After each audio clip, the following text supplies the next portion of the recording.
Every single cell inside of your body has a nucleus where it stores DNA.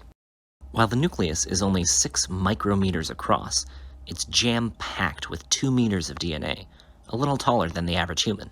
If you stretched end to end all of the DNA inside of all of your cells, it would stretch for around 74 billion kilometers. That's enough to get from the Earth to the Sun and back 248 times.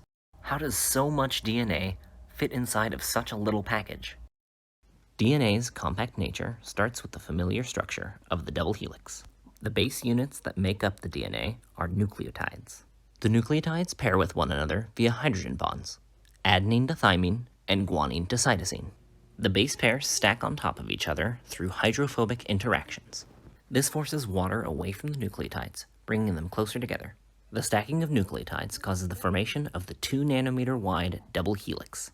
This structure has a major groove and a minor groove, with 10 nucleotides per twist of DNA. As a highly stable double helix, the DNA can now be organized into higher order structures for even more compact storage. The 2 nanometer double helix then wraps around a protein complex called the histone octamer. The histone octamer is a set of 8 proteins which combine to form a core unit that the DNA can wrap around. The H1 linker histone locks the DNA in place, forming the completed nucleosome. 146 base pairs of DNA wrap around each completed nucleosome. The nucleosomes connect to each other via 20 to 80 base pairs of linker DNA, forming the 10 nanometer fiber. These 10 nanometer fibers form the most basic unit of chromatin, the material which forms the structure of eukaryotic chromosomes. From here, the structure of chromatin becomes much more complex.